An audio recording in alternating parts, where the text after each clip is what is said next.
Full of Ron Swanson.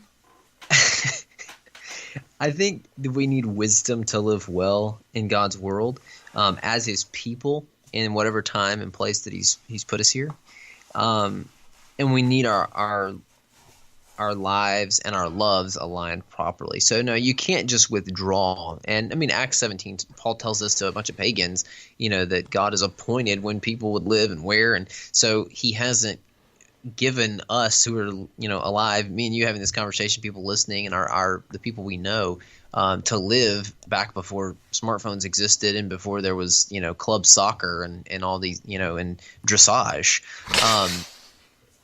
but in His wisdom and His goodness, He's put us in this time and space, and so He intends for us to live within that framework. But just because it's out there, you don't have to go after it. I mean, this is not directly related, but I know people, like, as far as what movies are out there and things like that, people will talk about, well, it's not that bad, or it's okay, it's better than this or that, and there's almost this assumption that's like, well, we have to watch something, so we'll just pick this. It's like, what makes you think that you have to go to the theater or that you have to do this or that? I mean, like, it's not a one way. It's just creating a false dilemma. Like, there's lots of other things you could do, but so many people are doing those kinds of things. Sometimes we don't challenge our own thinking or why we're doing what we're doing. It's just like, well, in churches, well, we've always done it that way, so. Yeah, that's good. So I think we have no right on the podcast. Church leaders have no right to make definitive rules where Scripture doesn't. I think we can speak and give wisdom, and this is one area where I think certain wisdom is involved. I really enjoy Jen Wilkins' ministry. She's a kind of a women's ministry leader. She's at the Village Church in Texas. Really excellent resources. I really encourage our listeners to check her out, men or women. And she's talked about this, about involvement in extracurriculars. And she said that for her family, they decided, after sitting down and thinking through how they can be faithful to the Lord, it was that they only allowed their children and their youth to be involved in one extracurricular activity per season, and they always took the winter season off. And so they missed out on some things because the choice was, it was one or none. And so their youth didn't get partake in some stuff that other youth did, but they were able to really nurture them in the Lord in ways that maybe some other parents could not.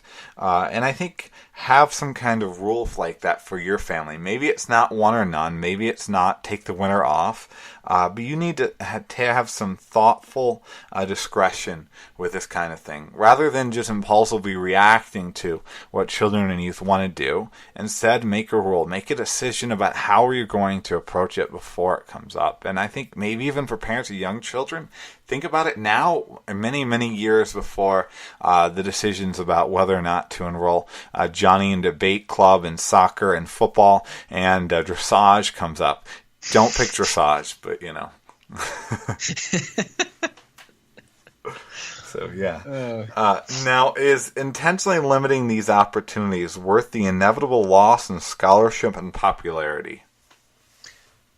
Simply put, yes. Now, it's easier for me to say that as the parent of a 7-year-old than it is a 17-year-old or a kid that's in middle school. We are intentionally, though, at this point in life, trying not to just have all these kinds of lessons and activities. And we have gotten into sports the last 2 years, but thankfully we've had one child old enough to participate, and so she did one thing, and even that was busy for us. I mean, we've got 3 little kids, 7 and under, and having a practice and a game. I mean, it was busy. And we'll see as we continue. But yeah, it's I think it is worth it. And the thing is, too, that I would challenge, I guess, a little bit the scholarship thing. I don't think it's inevitable. There are a very limited number of college scholarships for athletics in particular, but other things too. And so the number of high school athletes that make it into college is very small.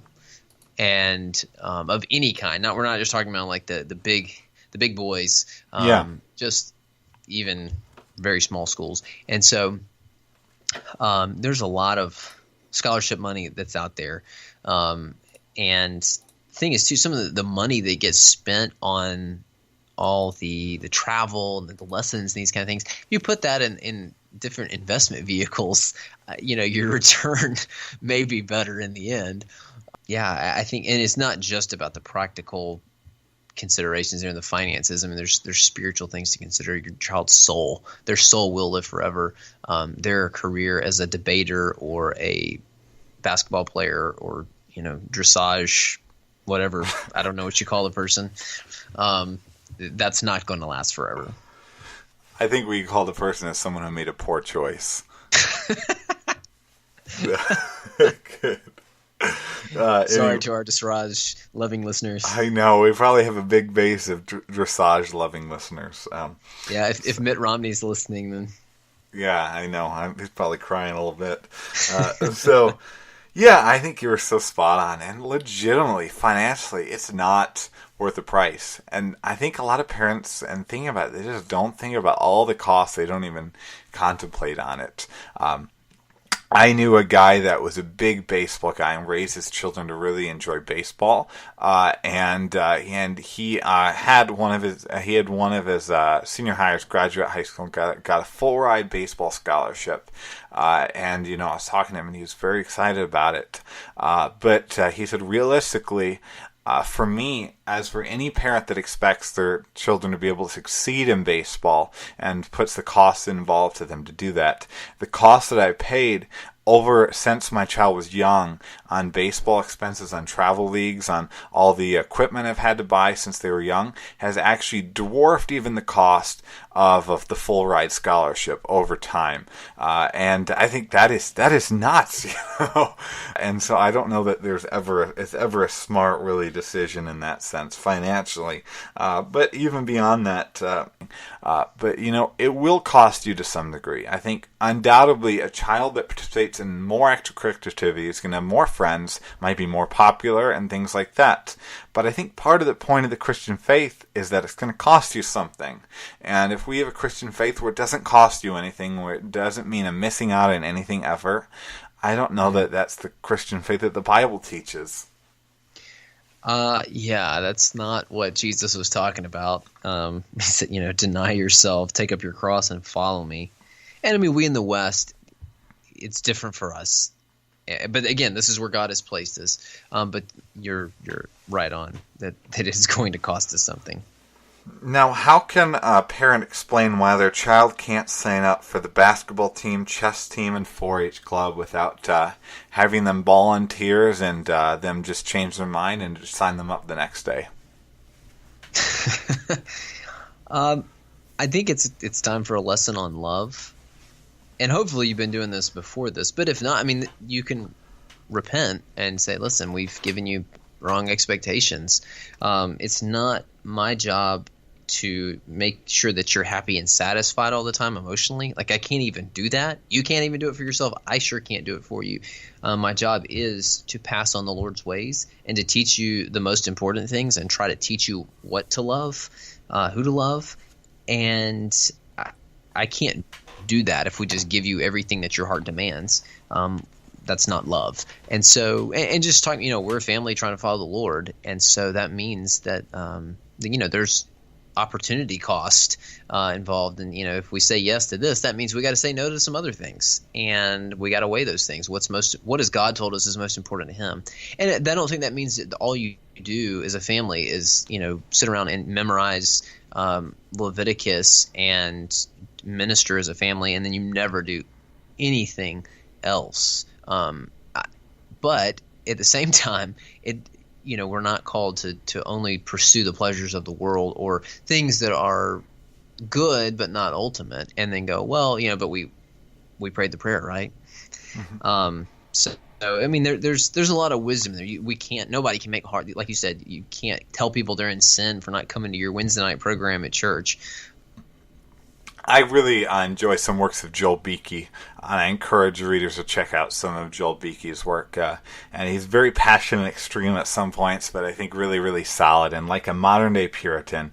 And I read a book of his on discipling his kids, and it was related even to family worship.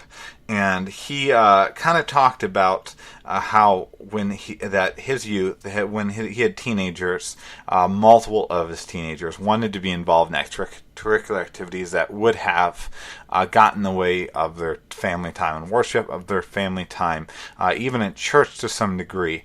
And he had explained them, we can't do that. Sometimes he allowed certain activities, but a lot of times he had explained that they can't do that. And in his youth, he was really glad because his youth responded pretty well. I kind of explained it's not what I did in the moment. It's that for many, many years, him and his wife were communicating a vision of what's the values of the family to their children. And whether they agreed with him or not, it was very clear to their children and to their teenagers that our family prioritizes discipleship together over involvement in activities. And that's always going to be the case. And it kind of fell back on that. And and I'm sure in any family there's going to be some tears and some upset. And maybe you haven't spent decades explaining what we're about as a family in the way that Joel Beeke has. I'm sure I haven't nearly as much as Joel Beeke and his wife have. But I think even in that, when they do get mad, realize even if they are mad, it likely won't last.